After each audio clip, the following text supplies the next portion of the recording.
Hi friends, ಇದು ಮಸ್ತ್ಮಗ.ಕಾಮ್ನ international bulletin ಸುತ್ತು ಜಗತ್ತು. ಭಾರತ ಪಾಕ್ ಗಡಿಯಲ್ಲಿ ಉದ್ವಿಗ್ನತೆ ಇರೋ ಹೊತ್ತಲ್ಲೇ ಪಾಕ್ ಪ್ರಾಯೋಜಿತ ಉಗ್ರರು ಮತ್ತೆ ಭಾರತದ ವಿರುದ್ಧ ಬೆಂಕಿ ಉಗುಳಿದ್ದಾರೆ. ಭಾರತದ ಮೇಲೆ ಭಯಾನಕ ದಾಳಿ ಮಾಡ್ತೀವಿ, ಭಾರತೀಯರನ್ನ ಒತ್ತೆಯಾಳಾಗಿ ಇಟ್ಕೊಳ್ತೀವಿ, ಭಾರತವನ್ನ ವಶಕ್ಕೆ ತಗೋತೀವಿ ಅಂತ ಲಷ್ಕರ್ ಉಗ್ರಕೂಟ ಧಮ್ಕಿ ಹಾಕಿದೆ. ಲಷ್ಕರ್ ಸಂಸ್ಥಾಪಕ ಸೈಯದ್ನ ಆಪ್ತ ಸಹಚರ, ಅಮೆರಿಕ ಸ್ಯಾಂಕ್ಷನ್ಸ್ ಹೇರಿರೋ ಉಗ್ರ ಕ್ರಿಮಿ ಅಬ್ದುಲ್ ರೌಫ್ ಈ ಮಾತಾಡಿದ್ದಾನೆ. ಜಮ್ಮು ಕಾಶ್ಮೀರದಲ್ಲಿ ಭಯೋತ್ಪಾದನೆ ಕಡಿಮೆ ಆಗ್ತಿದೆ ಅಂತ ಎಲ್ಲಾ ಕಡೆ ಸುದ್ದಿ ಹರಿದಾಡ್ತಿದೆ. ಆದರೆ ಹಾಗಾಗ್ತಿಲ್ಲ. ಕಾಶ್ಮೀರದಲ್ಲಿ ಪ್ರತ್ಯೇಕತೆ ಅನ್ನೋದು ಜಾಸ್ತಿನೇ ಆಗ್ತಿದೆ. ಕಾಶ್ಮೀರ ಮಾತ್ರ ಅಲ್ಲ, ಇಡೀ ಜಗತ್ತಿನೆಲ್ಲೆಡೆ ನಮ್ಮ ಧರ್ಮದ ಆಡಳಿತ ಬರುತ್ತೆ. ಭಾರತವನ್ನ ವಶಪಡಿಸಿಕೊಳ್ಳೋದೇ ನಮ್ಮ ಗುಂಪಿನ ಉದ್ದೇಶ. ಇದಕ್ಕಾಗಿ ನಾವು ಹಳ್ಳಿಗೂ ಹೋಗಿ ನಮ್ಮ ಯುವಕರನ್ನ ಸಂಘಟಿಸೋ ಕೆಲಸ ಮಾಡ್ತಿದ್ದೀವಿ. ದೇವರ ಮೇಲೆ ನಂಬಿಕೆ ಇಟ್ಟು ಮುನ್ನುಗ್ತೀವಿ, ಭಾರತವನ್ನ ವಶಪಡಿಸಿಕೊಳ್ತೀವಿ ಅಂತ ಕಿರುಚಾಡಿದ್ದಾನೆ.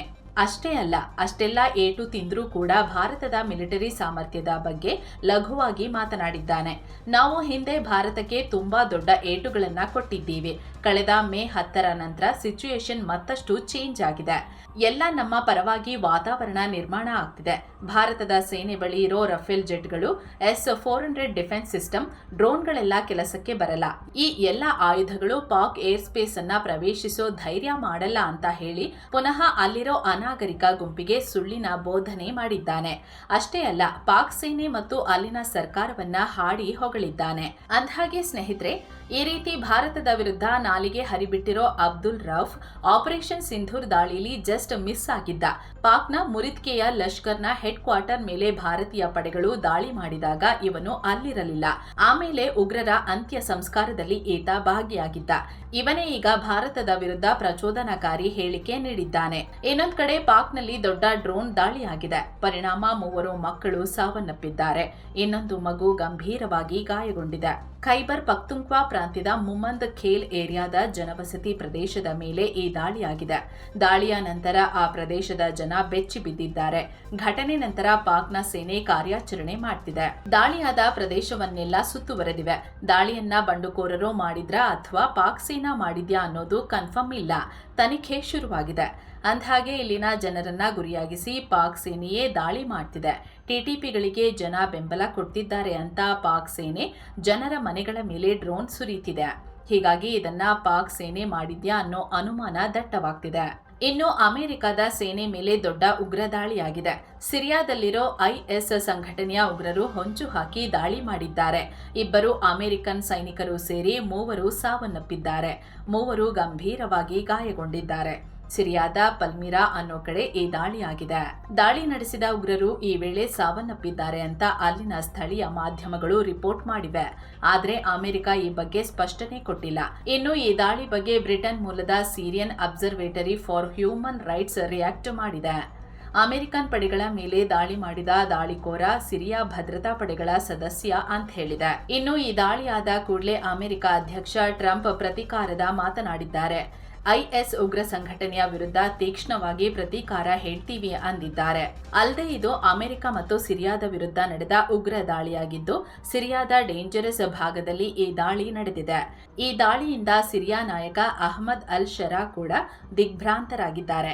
ಸದ್ಯ ಅಮೆರಿಕನ್ ಪಡೆಗಳೊಂದಿಗೆ ಸಿರಿಯಾ ತನಿಖೆ ಮಾಡ್ತಿದೆ ಅಂದಿದ್ದಾರೆ. ಇತ್ತ ಅಮೆರಿಕದ ರಕ್ಷಣಾ ಕಾರ್ಯದರ್ಶಿ ಪೀಟ್ ಹೆಕ್ಸೆತ್ ರಿಯಾಕ್ಟ್ ಮಾಡಿ, ನೀವು ಜಗತ್ತಿನ ಯಾವುದೇ ಮೂಲೆಯಿಂದ ಅಮೆರಿಕನ್ ಪ್ರಜೆಗಳನ್ನ ಟಾರ್ಗೆಟ್ ಮಾಡಿ ದಾಳಿ ಮಾಡಿದ್ರು ಅಮೆರಿಕ ಅವರನ್ನ ಬೇಟೆಯಾಡುತ್ತೆ, ಹುಡುಕಿ ಕೊಲ್ಲುತ್ತೆ ಅಂತ ಹೇಳಿದ್ದಾರೆ. ಅಮೆರಿಕ ಅಧ್ಯಕ್ಷ ಟ್ರಂಪ್ ಮತ್ತು ಸಿರಿಯಾದ ಹೊಸ ನಾಯಕ ಅಹ್ಮದ್ ಅಲ್ ಶರಾ ಜೊತೆ ಸಂಬಂಧವನ್ನ ವೃದ್ಧಿಸಿಕೊಳ್ತಿರೋ ಟೈಮಲ್ಲೇ ಅಮೆರಿಕನ್ ಸೈನಿಕರನ್ನ ಟಾರ್ಗೆಟ್ ಮಾಡಿ ದಾಳಿ ಮಾಡಲಾಗಿದೆ. ಇನ್ನು ಸ್ನೇಹಿತರೆ, ನೀವು ಕೂಡ ಮೆಂಬರ್ ಓನ್ಲಿ ವಿಡಿಯೋ ನೋಡೋಕೆ ವಿಡಿಯೋ ಕೆಳಗಿರೋ ಜಾಯಿನ್ ಆಪ್ಷನ್ ಕ್ಲಿಕ್ ಮಾಡಿ ಮಸ್ತ್ ಮಗ ಪ್ರೀಮಿಯಂ ಮೆಂಬರ್ಶಿಪ್ ಪಡ್ಕೋಬಹುದು. ಬನ್ನಿ ಈಗ ಸುದ್ದಿಯಲ್ಲಿ ಮುಂದುವರಿಯೋಣ. ಇನ್ನೊಂದ್ ಕಡೆ ಅಮೆರಿಕದ ಒಳಗಡೆನೂ ದಾಳಿಯಾಗಿದೆ. ರೋಡ್ ಐಲೆಂಡ್ನ ಬ್ರೌನ್ ಯೂನಿವರ್ಸಿಟಿಯಲ್ಲಿ ಗುಂಡಿನ ದಾಳಿಯಾಗಿದೆ. ಕನಿಷ್ಠ 2 ಸಾವನ್ನಪ್ಪಿದ್ದಾರೆ. 8 ಜನ ಗಂಭೀರವಾಗಿ ಗಾಯಗೊಂಡಿದ್ದಾರೆ. ಯೂನಿವರ್ಸಿಟಿಯಲ್ಲಿ ಎಕ್ಸಾಮ್ಸ್ ನಡೆಯುವಾಗಲೇ ಶನಿವಾರ ಮಧ್ಯಾಹ್ನ ಈ ಘಟನೆಯಾಗಿದೆ. ದಾಳಿಯಾಗ್ತಿದ್ದಂತೆ ಹೆಚ್ಚಿನ ಪೊಲೀಸರು ಸ್ಥಳಕ್ಕೆ ಆಗಮಿಸಿ ಶಂಕಿತನಿಗಾಗಿ ಹುಡುಕಾಟ ಶುರು ಮಾಡಿದ್ದಾರೆ. ಈ ಸಂಬಂಧ ಒಬ್ಬ ವ್ಯಕ್ತಿನ ಅರೆಸ್ಟ್ ಮಾಡಲಾಗಿತ್ತು. ಆದರೆ ಈ ಘಟನೆಗೂ ಅವನಿಗೂ ಏನು ಸಂಬಂಧ ಇಲ್ಲ ಅಂತ ಗೊತ್ತಾದಾಗ ಆತನನ್ನ ಬಿಟ್ಟು ಕಳಿಸಲಾಗಿದೆ.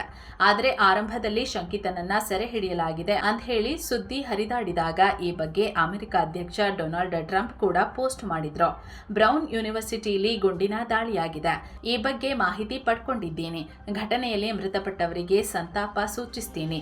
ಈ ಬಗ್ಗೆ FBI ಅಧಿಕಾರಿಗಳು ಸ್ಥಳಕ್ಕೆ ಭೇಟಿ ನೀಡಿ ಈ ಕುರಿತು ತನಿಖೆ ನಡೆಸುತ್ತಿದ್ದಾರೆ. ಈ ಸಂಬಂಧ ಶಂಕಿತನೊಬ್ಬನನ್ನ ಕಸ್ಟಡಿಗೆ ತಗೊಳ್ಳಲಾಗಿದೆ ಅಂತ ಟ್ರುತ್ ಸೋಷಿಯಲ್ ಮೀಡಿಯಾದಲ್ಲಿ ಪೋಸ್ಟ್ ಹಾಕಿದ್ರು. ಆದ್ರೆ ಶಂಕಿತ ಅಲ್ಲ ಅಂತ ಗೊತ್ತಾದಾಗ ಶಂಕಿತ ಕಸ್ಟಡಿಯಲ್ಲಿಲ್ಲ ಅಂತ ಮತ್ತೊಂದು ಪೋಸ್ಟ್ ಹಾಕಿದ್ದಾರೆ. ಅತ್ತ ಈ ಘಟನೆ ಬಗ್ಗೆ ನಮ್ಮ ಅಧಿಕಾರಿಗಳು ಸೂಕ್ಷ್ಮ ಮಾಹಿತಿ ಕಲೆ ಹಾಕ್ತಿದ್ದಾರೆ. ಇದಕ್ಕಾಗಿ FBI ಕೂಡ ಅಗತ್ಯ ಸಹಾಯ ಮಾಡ್ತಿದೆ ಅಂತ ಅಮೆರಿಕ ಉಪಾಧ್ಯಕ್ಷ JD ವ್ಯಾನ್ಸ್ ಹೇಳಿದ್ದಾರೆ. ಇನ್ನು ದಾಳಿ ಮಾಡಿರೋ ಶಂಕಿತ ಕಪ್ಪು ಬಣ್ಣದ ಬಟ್ಟೆ ಧರಿಸಿದ್ದ. ನಂತರ ಕ್ಯಾಂಪಸ್ನಿಂದ ಹೊರಹೋಗಿದ್ದಾನೆ ಅಂತ ಪೊಲೀಸರು ಹೇಳಿದ್ದಾರೆ. ಇನ್ನೊಂದು ಕಡೆ ಜರ್ಮನಿಯಲ್ಲಿ ಇಸ್ಲಾಮಿಕ್ ಮೂಲಭೂತವಾದಿಗಳು ದಾಳಿ ಮಾಡುವ ಪ್ರಯತ್ನ ಮಾಡಿದ್ದಾರೆ. ಈ ದಾಳಿಯನ್ನ ವಿಫಲಗೊಳಿಸಿದ್ದೀವಿ ಅಂತ ಜರ್ಮನಿ ಹೇಳಿದೆ. ಜರ್ಮನಿಯ ಕ್ರಿಸ್ಮಸ್ ಮಾರ್ಕೆಟ್ನಲ್ಲಿ ವಾಹನ ನುಗ್ಗಿಸಿ ದಾಳಿ ಮಾಡೋಕೆ ಯತ್ನಿಸಿದ್ದ 5ರನ್ನ ಬಂಧಿಸಿದ್ದೇವೆ ಅಂತ ಜರ್ಮನಿ ಅಧಿಕಾರಿಗಳು ಹೇಳಿದ್ದಾರೆ. ಇನ್ನೊಂದು ಕಡೆ ಪಾಕ್ನ ಚೀಫ್ ಆಫ್ ಡಿಫೆನ್ಸ್ ಫೋರ್ಸಸ್ ಮುಲ್ಲಾ ಜನರಲ್ ಆಸಿಮ್ ಮುನೀರ್ ಮತ್ತೆ ಕಿರುಚಾಡಿದ್ದಾನೆ. ಆಂತರಿಕ ಮತ್ತು ಬಾಹ್ಯ ಬೆದರಿಕೆಗಳನ್ನ ಎದುರಿಸೋಕೆ ನಾವು ಸಿದ್ಧ ಅಂತ ಹೇಳಿದ್ದಾನೆ. ಪಾಕ್ನ ಗುಜ್ರನಾವಾಲಾ ಮತ್ತು ಸಿಯಾಲ್ ಕೋಟ್ ಮಿಲಿಟರಿ ಬೇಸ್ಗಳಿಗೆ ಭೇಟಿ ಕೊಟ್ಟು ಸೈನಿಕರು ಯಾವ ಥರ ರೆಡಿಯಾಗಿದ್ದಾರೆ ಅಂತ ಚೆಕ್ ಮಾಡಿ ಈ ಥರ ಭಾಷಣ ಬಿಗಿದಿದ್ದಾನೆ. ಅಲ್ಲದೆ ನಮ್ಮ ಸೇನೆ ಹೈಬ್ರಿಡ್ ಕ್ಯಾಂಪೇನ್ಗಳು, ಉಗ್ರಗಾಮಿ ಸಿದ್ಧಾಂತಗಳು, ರಾಷ್ಟ್ರದ ಸ್ಥಿರತೆಯನ್ನ ಹಾಳು ಮಾಡೋಕೆ ಪ್ರಯತ್ನಿಸೋ ವಿಭಜಕ ಶಕ್ತಿಗಳಂತಹ ಆಂತರಿಕ ಮತ್ತು ಬಾಹ್ಯ ಬೆದರಿಕೆಗಳನ್ನ ಗಮನಿಸುತ್ತಿದೆ. ಇದಕ್ಕೆಲ್ಲ ನಾವು ರೆಡಿ ಇದ್ದೀವಿ ಅಂತ ಮುನೀರ್ ಹೇಳಿದ್ದಾನೆ. ಇನ್ನು ಪಾಕ್ನ ಗುಪ್ತಚರ ಸಂಸ್ಥೆ ISI ಮಾಜಿ ಮುಖ್ಯಸ್ಥ ಹಮೀದ್ ಫೈಜ್ ವಿರುದ್ಧ ಪಾಕ್ ರಕ್ಷಣಾ ಸಚಿವ ಖ್ವಾಜಾ ಆಸಿಫ್ ದೊಡ್ಡ ಆರೋಪ ಮಾಡಿದ್ದಾರೆ.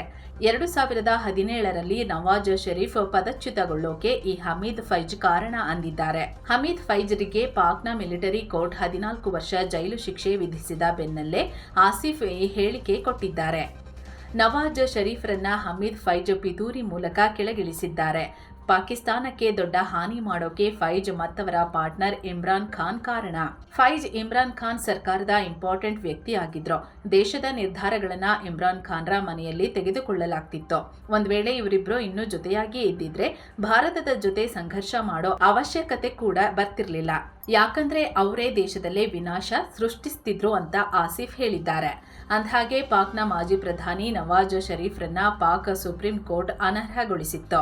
ಭ್ರಷ್ಟಾಚಾರ, ಅಕ್ರಮ ಆದಾಯ ಗಳಿಸಿದ್ದಾರೆ ಅನ್ನೋ ಆರೋಪದ ಮೇಲೆ ಇವರನ್ನ ತೆಗೆದುಹಾಕಲಾಗಿತ್ತು. ಈಗ ಖ್ವಾಜಾ ಆಸಿಫ್ ಈ ತರ ಹೇಳಿದ್ದಾರೆ. ಸದ್ಯ UAE ಪ್ರವಾಸದಲ್ಲಿರೋ ವಿದೇಶಾಂಗ ಸಚಿವ S ಜೈಶಂಕರ್ ಹಲವು ದೇಶಗಳ ನಾಯಕರನ್ನ ಮೀಟ್ ಮಾಡಿದ್ದಾರೆ. ಸರ್ಬನಿ ಯಾಸ್ ಫೋರಂನ ಸೈಡ್ಲೈನ್ನಲ್ಲಿ Egypt foreign minister doctor Badr Abdelatty, UK ಉಪ ಪ್ರಧಾನಿ ಡೇವಿಡ್ ಲ್ಯಾಮಿ ಅವರನ್ನ ಭೇಟಿಯಾಗಿದ್ದಾರೆ. ಅತ್ತ ಲಕ್ಸಂಬರ್ಗ್, ಲಾಟ್ವಿಯಾ ಹಾಗೂ ಪೋಲೆಂಡ್ ದೇಶಗಳ ವಿದೇಶಾಂಗ ಸಚಿವರ ಜೊತೆ ಪ್ರತ್ಯೇಕ ಮಾತುಕತೆ ಮಾಡಿದ್ದಾರೆ. UAEನಲ್ಲಿ ನಡೆಯುತ್ತಿರೋ ಸರ್ಬನಿ ಯಾಸ್ ಫೋರಂ ಪ್ರಾದೇಶಿಕ ಮತ್ತು ಅಂತಾರಾಷ್ಟ್ರೀಯ ಸಮಸ್ಯೆ ಬಗ್ಗೆ ಹಾಗೂ ಶಾಂತಿ ಸ್ಥಾಪನೆ, ಪರಸ್ಪರ ಸಹಕಾರ ವೃದ್ಧಿಸಿಕೊಳ್ಳೋ ಬಗ್ಗೆ ಡಿಸ್ಕಸ್ ಮಾಡೋ ಒಂದು ಜಾಗತಿಕ ವೇದಿಕೆ. ಪ್ರತಿ ವರ್ಷ ಈ ವೇದಿಕೆಯ ವಾರ್ಷಿಕ ಸಭೆ ನಡೆಯುತ್ತೆ. ಅದರಂತೆ ಈ ಬಾರಿ ಡಿಸೆಂಬರ್ 12ರಿಂದ 14ರವರೆಗೆ ಅಬುದಾಬಿಲಿ ಈ ಮೀಟಿಂಗ್ ನಡೆದಿದೆ. ಇದರಲ್ಲಿ ಭಾರತದ ಪರ ಜೈಶಂಕರ್ ಸೇರಿದಂತೆ ಗಲ್ಫ್, ಅರಬ್, ಯುರೋಪ್, ಏಷ್ಯಾ ದೇಶಗಳ ನಾಯಕರೆಲ್ಲ ಭಾಗಿಯಾಗಿದ್ದಾರೆ. ಇನ್ನು ಸಂಘರ್ಷ ಪೀಡಿತ ಸುಡಾನ್ನಲ್ಲಿ ದೊಡ್ಡ ದಾಳಿಯಾಗಿದೆ. ಅಲ್ಲಿನ ಅಬೈ ಅನ್ನೋ ಪ್ರದೇಶದಲ್ಲಿದ್ದ ವಿಶ್ವಸಂಸ್ಥೆಯ ಲಾಜಿಸ್ಟಿಕ್ಸ್ ಬೇಸ್ ಮೇಲೆ ಡ್ರೋನ್ ದಾಳಿ ಮಾಡಲಾಗಿದೆ. ಪರಿಣಾಮ ವಿಶ್ವಸಂಸ್ಥೆಯ ಶಾಂತಿ ಪಾಲನಾ ಪಡೆಯಲ್ಲಿದ್ದ 6 ಬಾಂಗ್ಲಾ ಪೀಸ್ ಕೀಪರ್ಸ್ ಸಾವನ್ನಪ್ಪಿದ್ದಾರೆ. 8 ಜನ ಗಾಯಗೊಂಡಿದ್ದಾರೆ. ಅವರು ಕೂಡ ಗಂಭೀರ ಸ್ಥಿತಿಯಲ್ಲಿದ್ದಾರೆ. ಇದು ಉಗ್ರ ದಾಳಿ ಅಂತ ಬಾಂಗ್ಲಾದ inter service public relations ISPR ತಿಳಿಸಿದೆ. ಈಗಲೂ ಕೂಡ ಉಗ್ರರು ಮತ್ತು ವಿಶ್ವಸಂಸ್ಥೆಯ ಶಾಂತಿ ಪಾಲನಾ ಪಡೆಯ ಸೈನಿಕರ ಮಧ್ಯೆ ಹೊಡೆದಾಟ ಕಂಟಿನ್ಯೂ ಆಗಿದೆ. ಅಲ್ಲಿನ ಪರಿಸ್ಥಿತಿ ತುಂಬಾ ಅಸ್ಥಿರವಾಗಿದೆ. ಶಾಂತಿ ಪಾಲನಾ ಪಡೆಗಳ ಮೇಲೆ ನಿರಂತರ ದಾಳಿ ಮಾಡಲಾಗ್ತಿದೆ ಅಂತ ಗೊತ್ತಾಗಿದೆ. ಇತ್ತ ಬಾಂಗ್ಲಾದ ವಿದೇಶಾಂಗ ಇಲಾಖೆ ಈ ದಾಳಿಗೆ ರಿಯಾಕ್ಟ್ ಮಾಡಿ ಖಂಡನೆ ವ್ಯಕ್ತಪಡಿಸಿದೆ. ಇನ್ನು ವಿಶ್ವಸಂಸ್ಥೆಯ ಪ್ರಧಾನ ಕಾರ್ಯದರ್ಶಿ ಆಂಟೋನಿಯೋ ಗುಟೆರಸ್ ಕೂಡ ದಾಳಿಗೆ ಖಂಡನೆ ವ್ಯಕ್ತಪಡಿಸಿದ್ದಾರೆ. ವಿಶ್ವಸಂಸ್ಥೆಯ ಫೆಸಿಲಿಟಿ ಮೇಲೆ ದಾಳಿ ಮಾಡಲಾಗಿದೆ. 6 ಜನ ಪೀಸ್ ಕೀಪರ್ಸ್ ಸಾವನ್ನಪ್ಪಿದ್ದಾರೆ ಅಂತ ಹೇಳಿದ್ದಾರೆ. ಇನ್ನು ಈ ದಾಳಿಯನ್ನ ರ್ಯಾಪಿಡ್ ಸಪೋರ್ಟ್ ಫೋರ್ಸಸ್ ಅನ್ನು ಅರೆಸೇನಾ ಪಡೆ ಮಾಡಿದೆ ಅಂತ ಸುಡಾನ್ ಸರ್ಕಾರ ಆರೋಪಿಸಿದೆ. ಆದ್ರೆ RSF ಪಡೆ ಈ ದಾಳಿ ಬಗ್ಗೆ ಯಾವುದೇ ಹೇಳಿಕೆ ಕೊಟ್ಟಿಲ್ಲ. ಇನ್ನು ಈ ದಾಳಿಯ ನಡುವೆ RSF ಅರೆಸೇನಾ ಪಡೆ ಸುಡಾನ್ನಲ್ಲಿ ಹೊಸ ಡ್ರೋನ್ ದಾಳಿ ಮಾಡಿದೆ. ಪರಿಣಾಮ 3 ಜನ ಸಾವನ್ನಪ್ಪಿದ್ದಾರೆ, 9 ಜನ ಗಾಯಗೊಂಡಿದ್ದಾರೆ. ಈ ಮೂಲಕ ಅರೆಸೇನಾ ಪಡೆ ಸುಡಾನ್ನಲ್ಲಿ ತಮ್ಮ ಪ್ರಾಬಲ್ಯವನ್ನ ದಿನೇ ದಿನೇ ಜಾಸ್ತಿ ಮಾಡಿಕೊಳ್ತಿದೆ. ಇನ್ನು ಭಾರತದ ಮೇಲೆ ಅಮೆರಿಕ ಟ್ಯಾರಿಫ್ ಹೇರಿದ ನಂತರ ಅಮೆರಿಕದ ನೆರೆ ರಾಷ್ಟ್ರ ಮೆಕ್ಸಿಕೋ ಕೂಡ ಟ್ಯಾರಿಫ್ ಹೇರಿತ್ತು. ಭಾರತದಿಂದ ಆಮದಾಗೋ ಸರಕುಗಳ ಮೇಲೆ 50% ಟ್ಯಾರಿಫ್ ಹೇರೋಕೆ ಮೆಕ್ಸಿಕೋ ಸೆನೆಟ್ ಅನುಮೋದನೆ ಕೊಟ್ಟಿತ್ತು. ಈಗ ಭಾರತ ಮೆಕ್ಸಿಕೋದ ನಡೆಗೆ ತೀವ್ರ ಆಕ್ಷೇಪ ವ್ಯಕ್ತಪಡಿಸಿದೆ. ತನ್ನ ರಫ್ತುದಾರರನ್ನ ರಕ್ಷಿಸೋಕೆ ಸೂಕ್ತ ಕ್ರಮ ಕೈಗೊಳ್ಳೋದಾಗಿ ಭಾರತ ವಾರ್ನಿಂಗ್ ನೀಡಿದೆ. ಕೆಲ ಸರಕುಗಳ ಮೇಲೆ 50% ಟ್ಯಾರಿಫ್ ಹೇರಿರೋ ಏಕಪಕ್ಷೀಯ ಕ್ರಮ ಸರಿಯಲ್ಲ. ಇದು ಉಭಯ ದೇಶಗಳ ನಡುವಿನ ಸಹಕಾರ ಮತ್ತು ಬಹುಪಕ್ಷೀಯ ವ್ಯಾಪಾರ ವ್ಯವಸ್ಥೆಗೆ ಧಕ್ಕೆ ಆಗತ್ತೆ. ಅಗತ್ಯ ಕ್ರಮ ನಾವು ತಗೋತೀವಿ ಅಂತ ಭಾರತ ಹೇಳಿದೆ. ಅಂದಹಾಗೆ ಭಾರತ ಹಾಗೂ ಮೆಕ್ಸಿಕೋ ನಡುವೆ 11 ಬಿಲಿಯನ್ ವ್ಯಾಪಾರ ನಡೀತಿದ್ದು, ಭಾರತ 8 ಬಿಲಿಯನ್ಗೂ ಅಧಿಕ ಮೊತ್ತದ ಸರಕುಗಳನ್ನ ಕಳಿಸುತ್ತೆ. ಭಾರತದ ಕಾರುಗಳಿಗೆ ಮೆಕ್ಸಿಕೋ 3ನೇ ಅತಿದೊಡ್ಡ ಮಾರುಕಟ್ಟೆ ಕೂಡ ಹೌದು. ಇತ್ತ ಭಾರತ ಮತ್ತು ಬ್ರೆಜಿಲ್ ನಡುವಿನ ಸಂಬಂಧ ಮತ್ತಷ್ಟು ಗಟ್ಟಿಗೊಳ್ತಿದೆ. ಬ್ರೆಜಿಲ್ ಭಾರತದ ಆಕಾಶ್ ಏರ್ ಡಿಫೆನ್ಸ್ ಸಿಸ್ಟಮ್ ಖರೀದಿ ಮಾಡೋಕೆ ಇಂಟ್ರೆಸ್ಟ್ ಇರೋದಾಗಿ ಹೇಳಿದೆ. ಅಷ್ಟೇ ಅಲ್ಲದೆ ಎರಡೂ ದೇಶಗಳು ರುಪಿ ಮತ್ತು ರಿಯಲ್ ಕರೆನ್ಸಿಗಳಲ್ಲಿ ವ್ಯಾಪಾರ ಮಾಡಲು ಇಂಟರ್ ಕನೆಕ್ಟೆಡ್ ಪ್ಲಾಟ್ಫಾರ್ಮ್ ಡೆವಲಪ್ ಮಾಡಲಿವೆ ಅಂತ ಬ್ರೆಜಿಲ್ ಹೇಳಿದೆ. ಬ್ರೆಜಿಲ್ನ ಅಧ್ಯಕ್ಷ ಲೂಯಿಸ್ ಇನಸಿಯೋ ಲುಲಾ ಡಾ ಸಿಲ್ವಾ ಅವರ ಮುಖ್ಯ ಸಲಹೆಗಾರ ಸೆಲ್ಸೋ ಅಮೋರಿಮ್ ಸಂದರ್ಶನವೊಂದರಲ್ಲಿ ಈ ರೀತಿ ಹೇಳಿದ್ದಾರೆ. ಅಲ್ಲದೆ ಟ್ರಂಪ್ರ ಟ್ಯಾರಿಫ್ ನಮ್ಮ ಆರ್ಥಿಕ ನೀತಿಗೆ ವಿರುದ್ಧವಾಗಿದೆ. ನಾವು ಡಾಲರ್ನ ಮೇಲಿನ ಅವಲಂಬನೆಯನ್ನ ಕಮ್ಮಿ ಮಾಡೋದು ಅನಿವಾರ್ಯ. ಇತ್ತೀಚೆಗೆ ವೆನೆಜುವೆಲಾದ ಮೇಲೆ ಅಮೆರಿಕ ಆಕ್ರಮಣಕಾರಿಯಾಗಿ ನಡೆದುಕೊಂಡು ಇಡೀ ದಕ್ಷಿಣ ಅಮೆರಿಕವನ್ನ ಅಸ್ಥಿರಗೊಳಿಸೋಕೆ ನೋಡ್ತಿದೆ ಅಂತ ಕಿಡಿಕಾರಿದ್ದಾರೆ. ಇತ್ತ ಗಾಜಾದಲ್ಲಿ ಇಸ್ರೇಲ್ ದೊಡ್ಡ ಬೇಟೆಯಾಡಿದೆ. ಹಮಾಸ್ಗಳ ಶಸ್ತ್ರಾಸ್ತ್ರ ವಿಭಾಗದ ಮುಖ್ಯಸ್ಥ ರಾದ್ ಸಾದ್ನನ್ನ ಹೊಡೆದಾಕಿದೆ. ಈತ ಅಕ್ಟೋಬರ್ 7ರಂದು ಇಸ್ರೇಲ್ ಮೇಲೆ ನಡೆದಿದ್ದ ದಾಳಿಯ ಮಾಸ್ಟರ್ ಮೈಂಡ್ ಆಗಿದ್ದ. ಹಮಾಸ್ಗಳ ಶಸ್ತ್ರಾಸ್ತ್ರ ವಿಭಾಗದ ಉಸ್ತುವಾರಿ ವಹಿಸಿಕೊಂಡಿದ್ದ. ಈಗ ಈತನನ್ನ ಮುಗಿಸಿದ್ದೀವಿ ಅಂತ ಇಸ್ರೇಲ್ ಸೇನೆ ತಿಳಿಸಿದೆ. ಈತನ ಜೊತೆ ಇನ್ನೂ 4 ಸಾವನ್ನಪ್ಪಿದ್ದಾರೆ. ಈ ದಾಳಿ ಬಗ್ಗೆ ಇಸ್ರೇಲ್ ಪ್ರಧಾನಿ ಬೆಂಜಮಿನ್ ನೆತನ್ಯಾಹು, ಇಸ್ರೇಲ್ ರಕ್ಷಣಾ ಸಚಿವ ಇಸ್ರೇಲ್ ಕಾಟ್ಜ್ ರಿಯಾಕ್ಟ್ ಮಾಡಿದ್ದಾರೆ.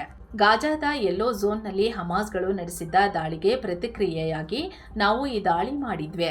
ಹಮಾಸ್ಗಳ ದಾಳಿಯಲ್ಲಿ ನಮ್ಮ ಸೈನಿಕರು ಗಾಯಗೊಂಡಿದ್ರು. ಕದನ ವಿರಾಮ ಮುರಿದು ನಾವು ದಾಳಿ ಮಾಡಿಲ್ಲ ಅಂದಿದ್ದಾರೆ. WWE world wrestling entertainment super star John Cena ತಮ್ಮ WWE ಕರಿಯರ್ಗೆ ವಿದಾಯ ಹೇಳಿದ್ದಾರೆ. ಶನಿವಾರ ರಾತ್ರಿ ನಡೆದ ಇವೆಂಟ್ಸ್ನಲ್ಲಿ ಗುಂಥರ್ ವಿರುದ್ಧ ಸೋಲೋ ಮೂಲಕ ಜಾನ್ ಸಿನಾ 23 ವರ್ಷಗಳ ತಮ್ಮ ಆಟಕ್ಕೆ ತೆರೆ ಎಳೆದಿದ್ದಾರೆ. WWEನಲ್ಲಿ 16 ಬಾರಿ ವರ್ಲ್ಡ್ ಚಾಂಪಿಯನ್ಸ್ ಆಗಿರೋ ಜಾನ್ ಸಿನಾ ಭಾರತ ಸೇರಿದಂತೆ ವಿಶ್ವದೆಲ್ಲೆಡೆ ಅಪಾರ ಅಭಿಮಾನಿಗಳನ್ನು ಹೊಂದಿದ್ದ ಫೇಮಸ್ ಪ್ಲೇಯರ್. 2002ರಲ್ಲಿ WWE ಜಾಯಿನ್ ಆಗಿದ್ರು. ಇವರ ಲಾಸ್ಟ್ ಮ್ಯಾಚ್ ನೋಡೋಕೆ ಅಂತ ಸುಮಾರು 20,000 ಪ್ರೇಕ್ಷಕರು ಸೇರಿದ್ರು. WWE ದಿಗ್ಗಜ ಆಟಗಾರರಾದ ದಿ ರಾಕ್, ಕೇನ್ ಹಾಗೂ ಮತ್ತಿತರರು ಜಾನ್ ಸಿನಾಗೆ ಫೈನಲ್ ಪಂದ್ಯಕ್ಕೆ ಶುಭ ಕೋರಿದ್ರು. ಅಲ್ಲದೆ ಕರ್ಟ್ ಎಂಗಲ್, ಮಾರ್ಕ್ ಹೆನ್ರಿ ಮತ್ತು ರಾಬ್ ವ್ಯಾನ್ ಡ್ಯಾಮ್ ಕೂಡ ಮ್ಯಾಚ್ ನೋಡೋಕೆ ಬಂದಿದ್ರು. ಆದ್ರೆ ಗುಂಥರ್ ವಿರುದ್ಧ ಜಾನ್ ಸಿನಾ ಸೋತಿದ್ರಿಂದ ಅಭಿಮಾನಿಗಳಿಗೆ ದೊಡ್ಡ ನಿರಾಶೆಯಾಯಿತು.